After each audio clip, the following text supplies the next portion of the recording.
크게 두 가지 영역으로 이렇게 나눈다면, 하나님과 친밀한 사랑의 교제가 한 부분이고, 친밀한 교제를 통해서 하나님의 의도와 목적을 우리가 안다면 실제로 행동으로 옮기는 부분, 주님의 행하심을 보고 온 사람을 동참하는 부분, 이 두 부분으로 이렇게 나눌 수가 있을 겁니다. 바로 이것이 우리의 신앙의 영역이다라고 그렇게 말할 수가 있을 거예요. 그러니까 우리의 신앙의 영역의 가장 핵심적인 첫 번째 부분은 하나님과 친밀한 사랑의 교제, 그분과의 만남이죠.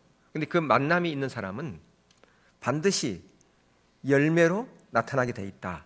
근데 그 열매는 뭘로 통해서? 우리의 삶을 통해서 열매가 맺게 돼 있다라고 하는 것입니다.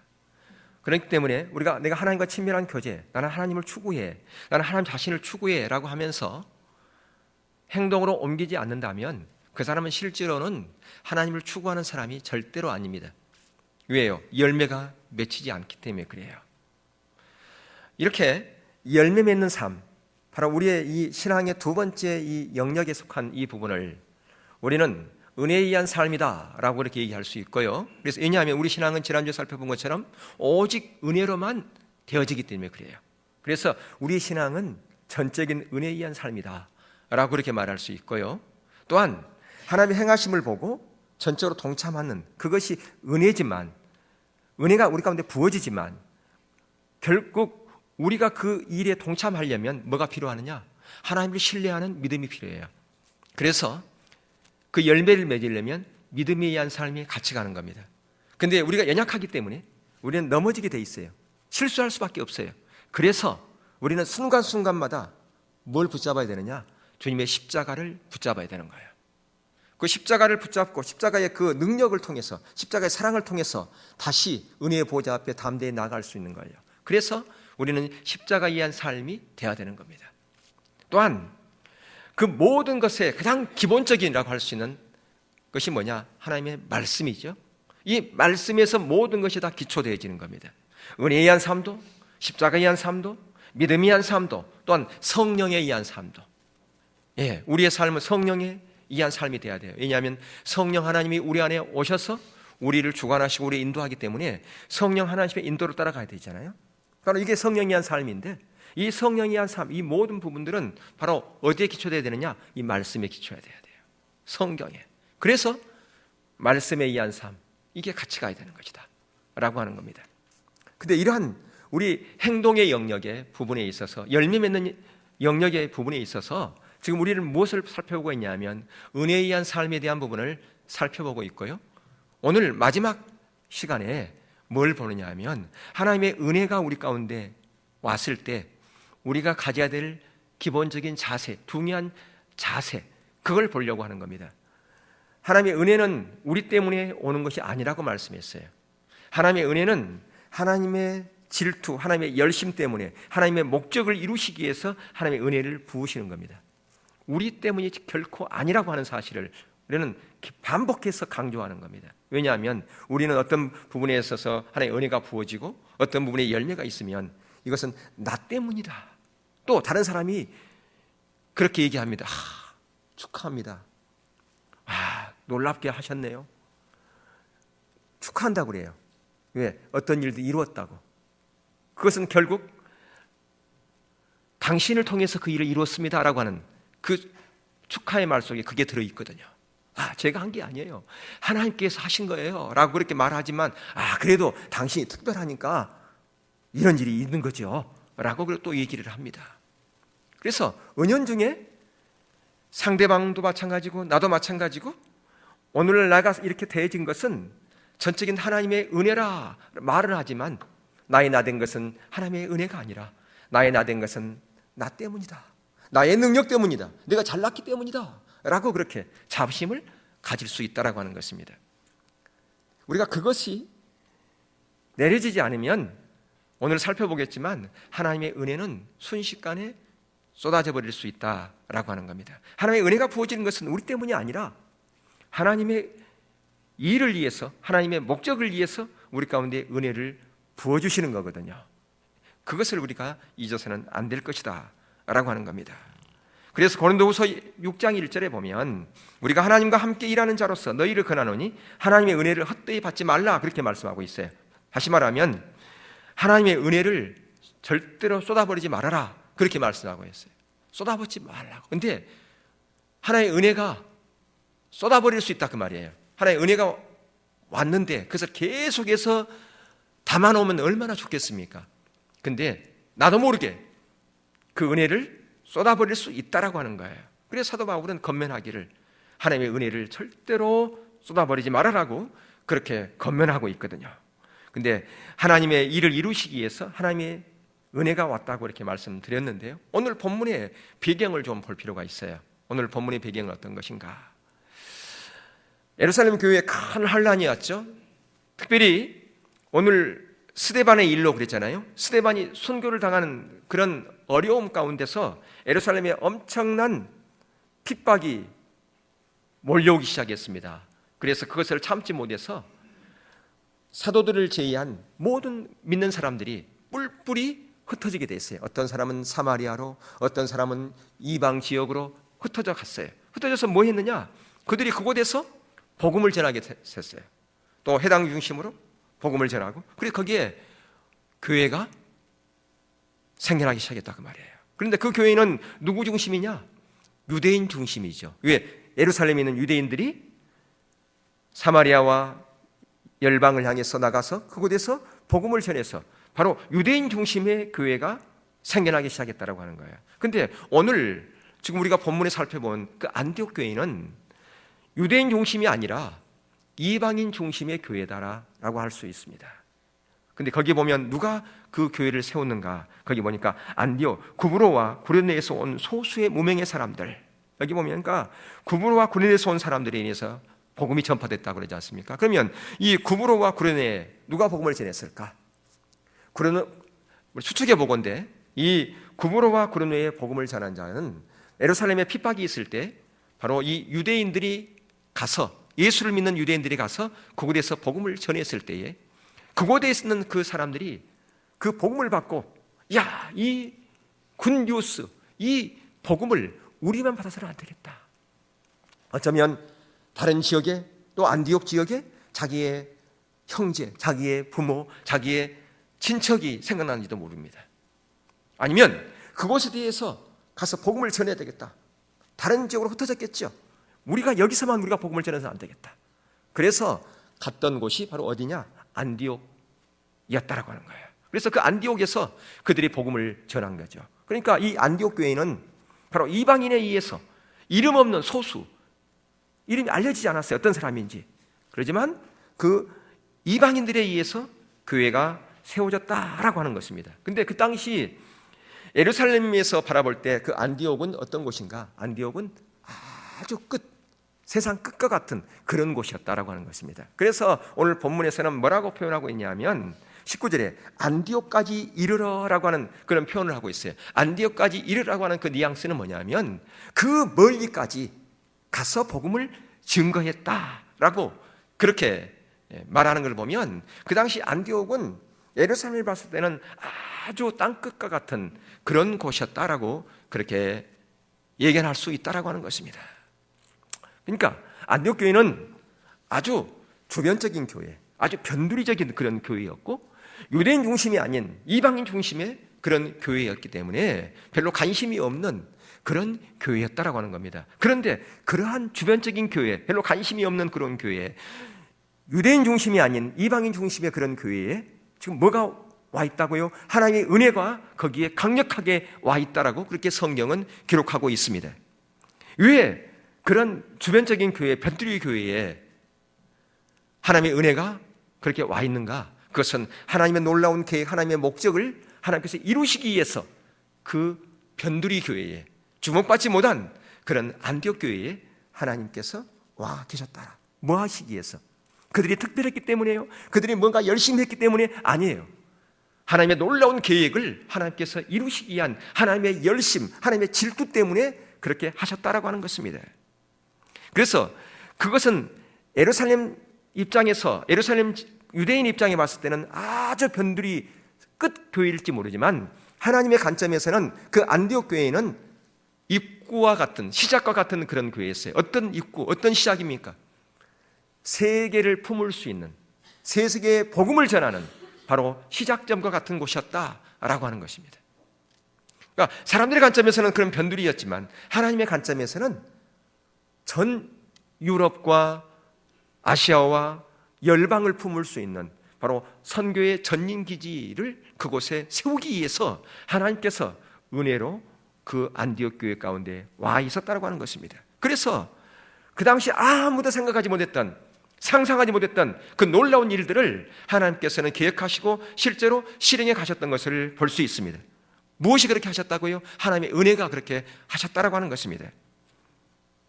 그래서 구브로에, 여기 보면, 본문에 보면 구브로와 구레네에서 온 소수의 사람들이 안디옥 지역에서 복음을 전할 때에 하나님의 손이 그들과 함께했다. 하나님의 손이 뭡니까? 하나님의 능력이 그들과 함께함으로 말미암아 수많은 사람들이 죽게 더해질 뿐 아니라 거기서 마침내 예수 믿는 사람들이 별칭이 생기게 했었어요. 뭐라고요? 그리스도인이라고, 작은 예수라고 하는 그런 별칭이 생겨나게 되었다라고 하는 겁니다. 예루살렘 교회에서가 아니라 이 바로 주변적인 교회, 변두리 교회에 그곳에서 그리스도인이라고 하는 그런 별칭이 생겨났다. 왜 그렇다고요? 하나님의 은혜 때문에. 하나님의 은혜가 그 일들을 이루었다라고 하는 것입니다. 그런데 우리가 여기서 주목해야 할 게 뭐냐면 오늘 본문의 오늘 말씀처럼 하나님의 은혜가 와 계실 때에, 하나님의 은혜가 함께 할 때 우리가 가져야 될 마음의 자세 세 가지가 있다라고 하는 겁니다. 첫 번째 하나는 뭐냐 하면 우리의 마음이 높아져서는 안 되는 거죠. 마음이 높아져서 안 되려면 뭐 해야 되느냐? 감사해야 된다 그 말이에요. 이것이 우리 때문이 아니라 전적인 하나님의 은혜로 된 것입니다. 하나님 감사합니다. 우리가 부족하고 연약함에도 불구하고 하나님의 능력으로 와 계신, 하나님 놀라운 은혜가 와 계신, 이거 정말로 감사합니다. 이게 우리 가운데 필요해요. 근데 하나님께서 역사할 때 마치 그것이 나 때문에 그런 것처럼, 내가 특별하기 때문에 그런 것처럼 그렇게 마음이 높아질 수가 있어요. 그러다 보면 우리가 기본적인 것을 놓쳐버려요. 아주 기본적인 것을 소홀히 하고 그 기본적인 것이 아주 묻혀버릴 때가 너무나 많습니다. 여러분, 하나님의 가치관, 하나님이 목적되어지는 것 정말 귀한 가치관인데 그것보다 더 소중한 가치관은 우리가 기본에 충실하는 거예요. 질서에 충실하는 거예요. 영적인 권위가 무너지면 그 신앙의 본질 아무 의미가 없어요. 질서가 무너지면 그런 것은 아무런 의미가 없는 겁니다. 가장 기본적인 것은 질서예요. 영적인 질서예요. 영적인 질서가 무너지면 그거 신앙의 본질을 어디다 쓰겠습니까? 껍데기에 불과해요. 열매를 보고서 우리가 그걸 알 수 있는 거죠. 우리의 삶의 열매가, 저도 마찬가지고 여러분 모두의 삶 가운데 과연 나는 기본적인 부분에서 얼만큼 내가 충실하고 있는가, 그걸 여러분은 보셔야 돼요. 그게 안 되어지면 자존심 내려놓고 정말 회개하고요. 지난주에 우리 집사님 그렇게 하신 것처럼 저도 마찬가지 그렇게 할 용의가 있어요. 그렇게 다 공개하셔야 돼요. 그런 부분이, 그게 가장 기본적인 게, 그게 안 되어지면요 계속해서 정말 드러날 것이 묻혀버릴 거예요. 여러분, 고름이 살 됩니까? 절대 고름이 살 안 됩니다. 그런 부분에서 저도 마찬가지고 우리의 중간 이도들도 마찬가지고 그런 부분에서 정말 내가 기본에 얼만큼 충실하고 있는가, 가장 기본적인 것이 얼만큼 되어 있는가, 영적인 질서에 얼만큼 순박하고 있는가, 그걸 여러분이 보셔야 돼요. 그게 안 되어지면 우리가 이런 가치관 하나의 헛구호에 불과한 겁니다. 열매가 없는데요. 10년을 추구한다? 열매가 없는데. 예, 우리의 마음이 높아 하나님의 은혜가, 여러분, 하나님의 은혜가 우리 가운데 강력하게 임했을 때 그게 우리 때문이 아니었어요. 하나님의 목적을 위해서, 하나님의 뜻을 이루시기 위해서 그렇게 하신 거였어요. 고린도 교회가 바로 그런 교회였습니다. 고린도 교회는 그들 가운데 하나님의 얼마나 놀라운 은사들이, 은혜들이 부어졌습니까? 근데 그들이 마치 그것이 자기들 때문에 그런 것처럼 그렇게 마음이 높아졌거든요. 그랬을 때에 하나님께서 그들 가운데 은혜를 거두어 가버렸어요. 그것을 안타깝게 여긴 사도 바울이 어떻게 그들 가운데 말하는지 보세요. 그들에게 어떤 은사들이 있었는가? 고린도서 1장 7절에 보면 너희가 모든 은사에 부족함이 없이, 그러니까 하나도 부족함이 없어요. 모든 은사가. 여러분 은사 사모하지요. 근데 고린도 교회는 모든 은사에 부족함이 없는 그런 교회였다 그 말이에요. 그리고 더 나아가서 그 고린도 교회를 누가 담임했습니까? 거기 담임한 그 당시에 정말로 유명한 이름 있는 그런 주의 종들이었어요. 바울이, 아볼로가, 베드로가 그 고린도 교회를 담당했어요. 그러니까 그들에게 얼마큼 큰 자부심이 있었겠습니까? 그런데 실제로는 그 고린도 교회가 영적으로는 가장 연약한 교회였거든요. 그런데 그런 은사들이, 은혜가 부어지고 또한 자기 교회에 그런 놀라운 주의 종들이 담임하고 있으니까 마치 그것이 자기들처럼, 자기들 때문에 그런 것처럼 마음이 높아졌다고 말이에요. 영적으로는 가장 어린데도 불구하고 우리가 그럴 수 있어요. 그리고 그 고린도 교회는 사회적으로 영향력도 굉장했던 그런 교회였었습니다. 여러분, 하나님의 은혜가 우리 가운데 온 것은 하나님의 목적을 이루기 위해서 하나님께서 오신 거예요. 하나님의 뜻을 이루기 위해서, 우리 때문이 아니라고 하는 것입니다. 그래서 하나님께서 가장 값진 것, 귀한 것, 소중한 것을 그렇게 고린도 교회에 주었음에도 불구하고 그들이 마치 그것이 자기들 때문에 그런 것처럼 그렇게 받아들였기 때문에 그걸 쏟아버렸어요. 그래서 사도 바울이 그러지 않습니까? 하나님은 아무도 자랑하지 못하도록 오히려 세상의 천한 것들을, 멸시받는 자들, 그런 자들을 택해서 세웠는데 마치 당신들이 특별한 것처럼 그렇게 생각하느냐, 그렇게 책망하지 않습니까?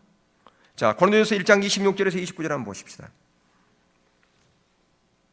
함께 보겠습니다. 시작. 형제들아, 너희를 부르심을 보라. 육체를 따라 지혜로운 자가 많지 아니하며 능한 자가 많지 아니하며 문별 좋은 자가 많지 아니하도다. 그러나 하나님께서 세상의 미련한 것들을 택하사 지혜 있는 자들을 부끄럽게 하려 하시고 세상의 약한 것들을 택하사 강한 것들을 부끄럽게 하려 하시며 하나님께 세상의 천한 것들과 멸시받는 것들과 없는 것들을 택하사 있는 것들을 피하려 하시나니 이는 아무 육체도 하나님 앞에서 자랑하지 못하게 하려 하심이라. 아멘. 그러면서 사도 바울이 자기를 본받으라고 그러게. 뭘 본받으라고 그랬겠습니까? 내가 하나님을 그렇게 추구한 거, 그거 본받으라고 하지 않았어요. 내가 약하고 미련하고 미천한 이것을 본받으라, 그렇게 얘기했어요. 바울이 뭘 본받으라 했다고요? 내가 약하고 미련하고 미천한 이것을 본받으라, 그렇게 건면하면서 고린도서 4장 14절에서 뭐라고 하는지 아세요? 내가 너희를 부끄럽게 하려고 그렇게 하는 게 아니야. 내가 너희를 부끄럽게 하려고 나의 약한 부분, 나의 미련한 부분, 나의 천한 부분, 그거 본받으라고 그렇게 한 게 아니야, 그렇게 얘기하고 있어요. 왜냐하면 너희를 사랑하기 때문에. 그러면서 세상에는 일만 스승은 있지만 아비는 많지 않다. 내가 너희들 아비이기 때문에 내가 이런 얘기하는 거야 라고 그렇게 얘기를 하는 겁니다. 내가 복음으로 너희를 낳았기 때문에 그런 거야. 그렇기 때문에 내가 너희에게 그러하니 너희는 나를 본받으라. 그런 약하고 미련하고 천한 것, 그걸 본받으라, 그렇게 얘기를 하고 있어요. 여러분, 우리가 이렇게 바울과 같이 이렇게 살 때요, 하나님의 능력과 하나님의 은혜가 우리 가운데 머무르지 않겠습니까? 우리가 그렇지 않으면 하나님의 은혜와 능력을 금방 쏟아버립니다. 하나님의 은혜가, 하나님의 능력이 우리 가운데 있는 것이 당연시 여겨요. 당연하게 여기는 거예요. 당연하지. 당연히 우리가 하나님을 추구하고 있는데 당연히 있어야지 라고 얘기를 하고 있어요. 과연 그 사람은 얼만큼 하나님을 추구하는지 모르지만, 여러분, 추구하는 것과요 실제로 사는 건 달라요. 10년을 추구해도 그렇게 안 살면 그 열매가 없는 겁니다. 추구하는 것이지. 추구하는 것도 기회예요. 그러면 왜 추구하느냐? 그렇게 살려고 추구하는 거죠. 안 살면 그 추구하는 것은 하나의 구원이니까요. 우리는 구원을 외칠 수 있어요. 이렇게 삽시다, 이렇게 합시다. 근데 그것을 가지고 여러분이 삶 가운데 씨름하고 실제의 자리로 가야 되는 거예요. 겸손하게, 낮아지면서, 감사함으로. 하나님 이런 것을 추구할 수 있도록 은혜를 주신 것 감사, 비춰주신 감사합니다. 그럼 내가 어떻게 반응해야 됩니까? 내가 어떤 자리로 가야 됩니까? 그것 때문에 고민하고 가야죠. 근데 그것을 우리가 당연시 여기면 감사하지 않습니다. 우리가 교회 건축하는 것도 전적인 하나님의 은혜로 되어진 거, 우리 때문에 되어진 게 아니죠. 우리 약하지 않습니까? 부족하지 않습니까? 근데 전적인 하나님의 은혜로 되어진 거라고요. 근데 우리가 건축 이후에 저를 포함해서 많은 사람들이 마치 이것이 나 때문에 된 것처럼 그렇게 그런 자만심과 높아진 마음이 있었다고 하는 거예요. 하나님께서 왜 우리 가운데 은혜를 부으셨겠습니까? 하나님의 뜻을, 하나님의 목적을 이루시기 위해서 그렇게 하신 거죠. 근데 우리는 그러한 목적을 잃어버리면 우리가 어디로 갈지 모른다고 말이에요.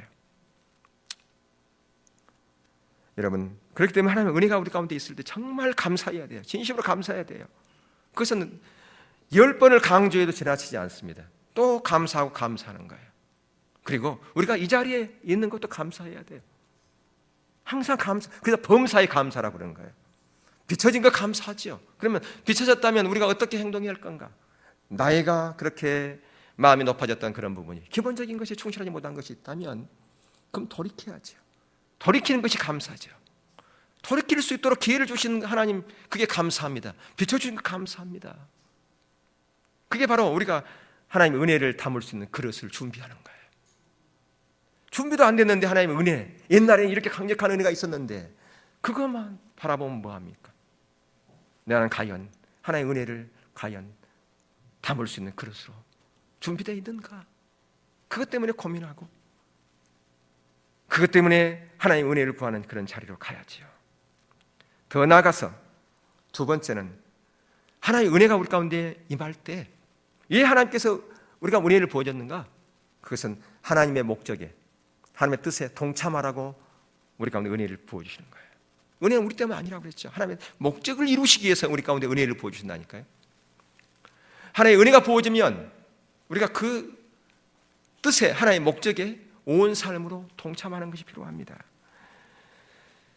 자, 오늘 13장으로 한번 가서 보겠습니다. 13장 1절에서 3절 뜨기도 하겠습니다만은 그게 안디옥 교회가 어떤 교회인가 볼까요? 1절부터 3절까지 보겠는데, 안디옥 교회의 선지자들과 교사들이 있으니 곧 바나바와 니게르라 하는 시므온과 구레네 사람 루기오와 분봉왕 헤롯의 젖동생 마나엔과 및 사울이라 주를 섬겨 금식할 때에 성령이 이르시되 내가 불러 시키는 일을 위하여 바나바와 사울을 따로 세우라 하시니 이에 금식하며 기도하고 두 사람에게 안수하여 보내니라. 예, 하나님의 은혜가 지금 안디옥 교회에 엄청나게 지금 쏟아부어지고 있지 않습니까? 그렇게 압도하고 있었어요. 성령께서 역사하고 있었어요. 그런데 거기서 성령께서 뭐라고 말씀하는가?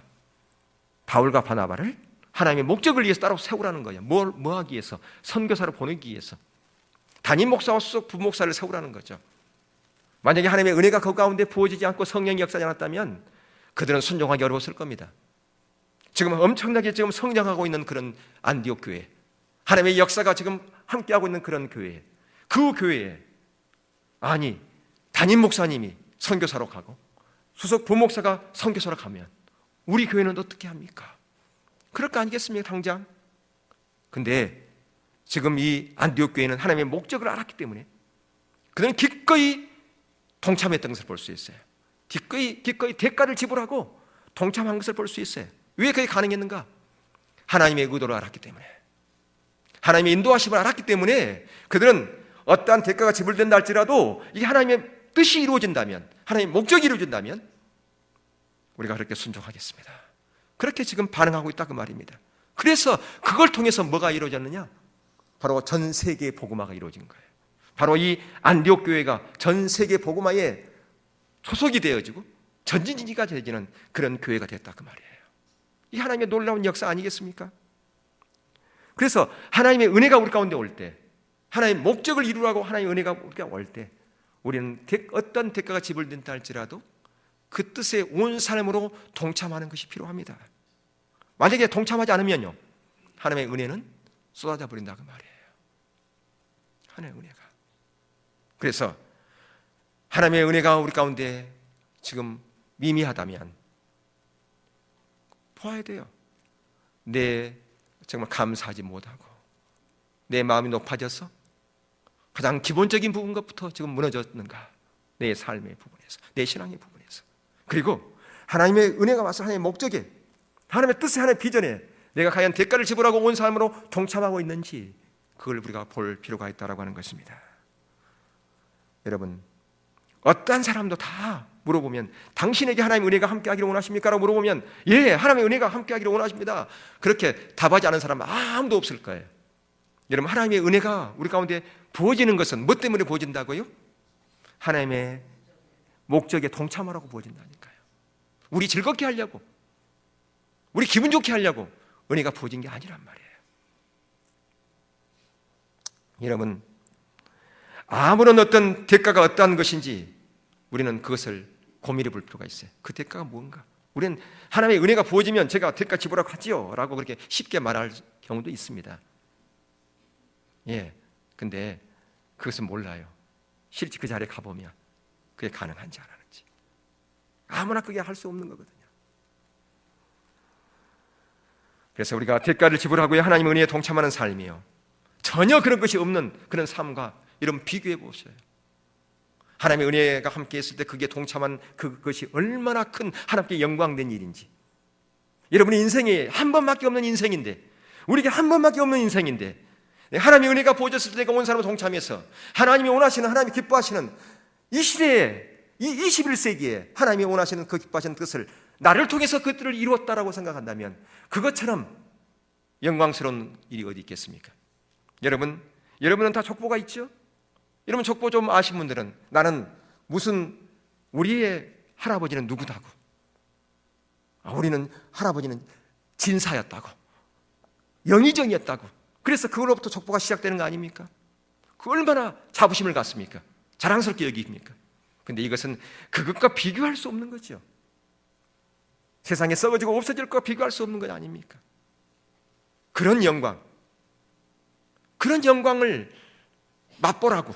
근데 그 영광은 여기서뿐 아니라 영원히 빛난 하늘의 스타로 남게 되는 겁니다.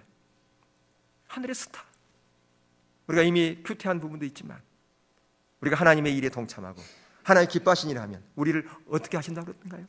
하늘의 스타로 그렇게 세운다고. 세상의 스타가 아니라 하나님의 나라의 스타. 그렇기 때문에 중요한 것은요, 우리가 주님과 붙어 있어야 돼요.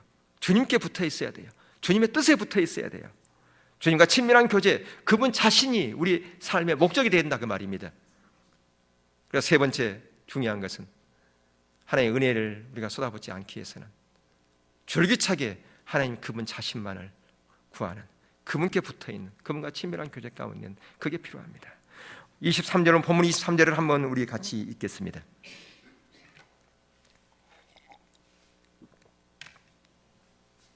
23절 시작. 그가 이르러 하나님의 은혜를 보고 기뻐하여 모든 사람에게 굳건한 믿음으로 주와 함께 머물러 있으라 권하니. 예, 하나님의 은혜를 보고 기뻐하고요, 모든 사람에게 굳건한 믿음으로 어디에 머물러 있으라고요? 주와 함께 머물러 있으라고 그렇게 권했다고 말이에요. 다시 말하면 이 안디옥 교회에 하나님의 놀라운 은혜가 함께한 그것을 기뻐할 뿐 아니라 그 은혜가 지속되려면 지속적으로 주님과 함께하는, 주님과 동행하는 삶을 살아라 그 말이에요. 다시 말하면 요한복음 15장에서 얘기하는 포도나무의 삶을 살라고 하는 거죠.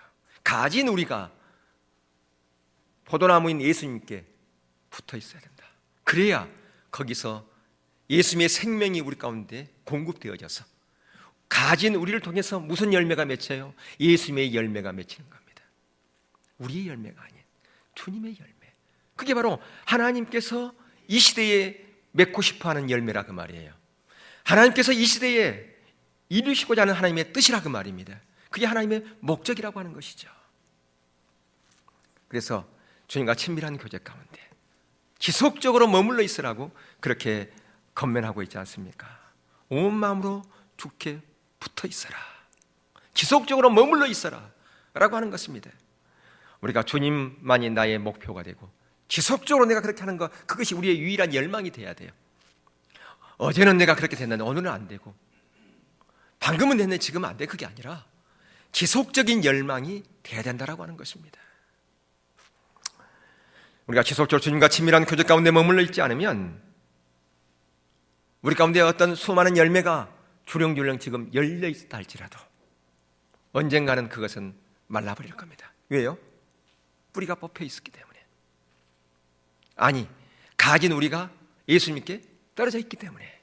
가지가 꺾이면 당장 열매는 있을지 모르지만 오래되면 열매를 맺지 못하고요, 맺혀진 열매는 말라버릴 거 아니겠습니까? 그러니까 지속적으로 우리가 주님께 붙어 있는 것이 필요하죠. 지속적인 주님과 친밀한 교제 가운데 주님 자신이 목적되는 그런 자리에 지속적으로 우리가 나아가야 된다고 하는 것입니다. 그래서 우리가 요약을 하면요, 하나님의 은혜가 우리 가운데 함께 있을 때 가장 먼저는 감사해야 된다. 근데 우리가 감사하지 못했다면 왜 내가 감사하지 못했을까? 그걸 우리 곰곰이 생각해 봐야 돼요. 나는 과연 감사했는가? 당연히 여겼는가? 아니면 내 마음이 높아졌어, 가장 기본적인 그런 부분에도 내가 무시하고 그게 나에게 삶 가운데 무너져 내리지는 않았는가? 그러면서 내가 하나님 가치관 추구하면서 그것 얘기하면서 내가 가고 있지는 않았는가? 그걸 보셔야 돼요. 그런 부분. 또 하나는 내가 과연 하나님의 은혜가 있을 때 내가 온 삶으로 그렇게 동참하고 있는가? 지속적으로, 한 번뿐 아니라 지속적으로 그렇게 내가 추구하고 있는가? 그런 부분 우리가 다시 한번 우리 자신을 점검하는 그런 시간을 갖기를 주의 이름으로 축복합니다. 여러분, 하나님께서 안디옥 교회를 통해서 그리고 그 보내진 그 종들을 통해서 하나님의 온전한 목적을 이루는 데 있어서 그 성도들의 헌신이 있었습니다. 그들의 대가 지불이 있었습니다. 그 대가 지불이 없었다면 안디옥 교회는 세계를 품을 수 있는 세계의 선교 전진기지로서의 역할을 절대로 감당하지 못했을 겁니다. 오늘도 하나님께서는 저와 여러분의 결단을 요구합니다. 또한 내가 그렇게 하나님의 그 원하는 그 자리에 멀리 떨어져 가 있다면 다시 원자리로 돌아오기를 원하십니다. 왜요? 하나님은 우리를 사랑하시기 때문에, 하나님의 자녀이기 때문에.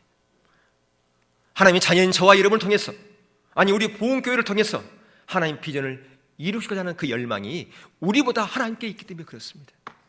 하나님의 열망이 있기 때문에, 하나님의 질투가 있기 때문에 우리가 원하고자 하는 그 열망, 우리가 하나님께 다시 돌아오고자 하는 그 열망보다 하나님은 수천 배 수만 배 그 열망을 가지고 있습니다. 왜요? 하나님은 하나님의 뜻을 오늘날 교회를 통해서 그 독생자 아들 예수 그리스도를 십자가에 달려 죽게 함으로 말미암아 세운 그 교회를 통해서, 그 교회를 통해서 하나님의 뜻을 이루고자 하는 그 열망이, 그 질투가 있기 때문에 그렇습니다. 우리 한 사람 한 사람이 다시 원래의 자리로 돌아가는데 내가 무슨 부분이 잘못되어 있는지 그 부분을 정말 겸허하게 하나님 앞에 엎드려야 돼요. 가장 기본적인 것부터 내가 무너졌다면 그 기본적인 거 다시 세워야 돼요. 기본적인 거 안 세우고 다른 거 세워봐야 아무런 의미 없습니다. 그것이 아무리 가치 있고 값진 그런 골재라 할지라도 밑에 기초를 치고서 그걸 세우는 거지, 기초 안 세우고 거기에 무슨 튼튼한 H빔이 있습니다, 좋은 대리석이 있습니다, 그거 세워야 됩니다. 해봐야 아무런 의미 없는 거예요. 다시 돌아가야 되고요. 그리고 하나님의 그 은혜에 내가 얼만큼 동참하고 대가를 지불어 동참했는지 그걸 우리가 점검해 봐야 되고, 지속적으로 내가 하나님만을 추구하는 그런 자리에 있었는지, 마음이 나눠지지 않았는지 그런 부분을 점검하여 다시 하나님께서 우리를 사용할 수 있도록 그런 하나님이 쓰시는 그런 그릇으로 우리가 준비해야 됩니다. 그릇은 우리가 준비하는 거예요. 주님이 준비하는 게, 하나님의 은혜는 주님께서 부어주시지만 그 은혜를 담을 수 있는 그릇은 누가 준비하느냐? 저와 여러분이 준비하는 거라고 말입니다. 우리가 다시 결단하고 회개하고 돌이켜 하나님, 내가 하나님의 그 비전을 담을 수 있는 그런 그릇으로 다 내가 나가겠습니다. 그렇게 결단하여 서기를 하나님께서는 원하고 계신다고 말이에요. 왜요? 하나님은 저와 여러분을 사랑하시기 때문에. 하나님의 자녀이기 때문에 저와 여러분을 통해서 하나님의 놀라운 비전을 이루시고자 하는 그 열망이 있기 때문에 그렇습니다. 원하기는 여러분 다시 일어서서 다시 하나님, 내가 다시 일어서겠습니다. 내가 다시 하나님이 원하는 그 자로 가겠습니다. 그렇게 결단하며 또는 내게 비춰진 부분이 있으면 돌이키고 그렇게 하나님의 은혜를 구하는 그런 자로 갈 수 있기를 축복합니다. 지난 시간 살펴본 것처럼 하나님의 은혜는 제한적이지 않지 않습니까? 하나님의 은혜는 태평양처럼 덥지 않습니까? 우리가 아무리 포도 태평양물 줄어든가요? 안 줄어. 흔적도 없어요. 흔적도 표시도 안 나요. 그만큼 하나님의 은혜는 크단 말이에요. 근데 그 태평양만큼 그 큰 은혜를 우리에게 붓고 싶어요. 근데 그릇이 안 돼 있으면, 그릇이 준비 안 돼 있으면 붓고 싶어도 못 붓는단 말이에요.